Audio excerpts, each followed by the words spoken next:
Assalamualaikum warahmatullahi wabarakatuh. Perkenalkan, nama saya Nepa Yulila Putri dari program studi Agribisnis semester 7. Baiklah, saya akan sedikit memaparkan materi dari mata kuliah pemasaran strategi. Adapun dosen pengampunya yaitu Ibu Astrini Padapi SPT MSc.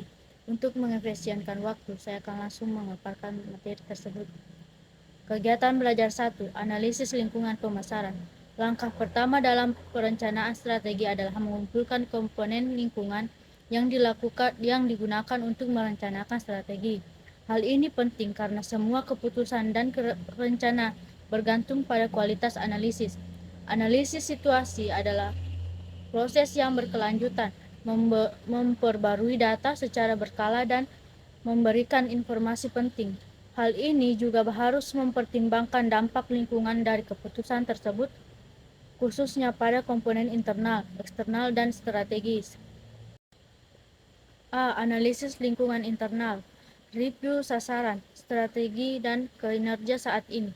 Tinjauan tersebut membahas kinerja strategi saat ini dalam hal volume, laba, profitabilitas, pangsa pasar, dan faktor relevan lainnya. Dibahas juga kemampuan perusahaan dalam mencapai kesuksesan, kebutuhan strategi baru, dan strategi yang akan diterapkan. Pertama yaitu ketersediaan sumber daya. Manajer pemasaran akan memeriksa sumber daya organisasi yang dapat digunakan untuk pemasaran. Tabel 2.1 menunjukkan perubahan yang akan terjadi pada sumber daya pada masa mendatang. Dan manajer pemasaran harus mempertimbangkan strategi apa yang akan digunakan untuk mengkompensasi penurunan tersebut. Tabel 2.2 menganalisis lingkungan internal. 1. Review sasaran, strategi, dan kinerja saat ini. Sasaran dan tujuan pemasaran, strategi perusahaan pemasaran, kinerja industri, kinerja dan kinerja terdiri dari perusahaan lain dalam industri yang sama. 2. Review sumber daya saat ini dan akan mendatang.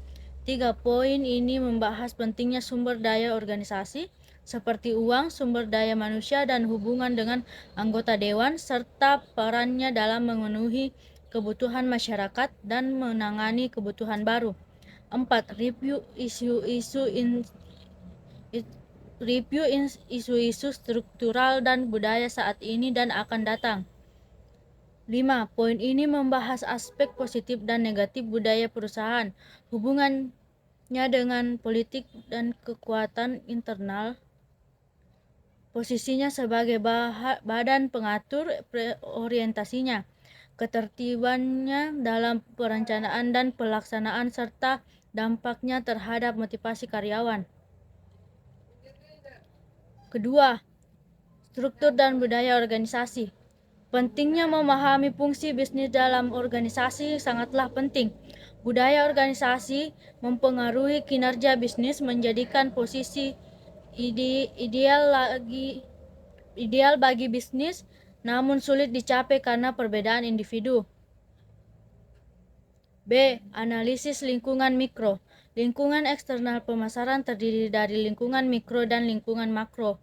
Lingkungan mikro adalah pelaku-pelaku di luar perusahaan yang mempengaruhi kemampuan perusahaan mencapai sasarannya. Lingkungan mikro terdiri dari konsumen, pesaing, perantara, pemasok, dan publik. Di antara keempat komponen, dua yang paling penting adalah pelanggan dan pesaing. C. Lingkungan pasar.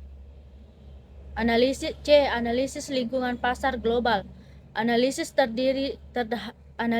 terhadap faktor lingkungan yang mempengaruhi bisnis global menunjukkan bahwa perusahaan internasional menghadapi tantangan lingkungan yang lebih kompleks dibandingkan perusahaan domestik.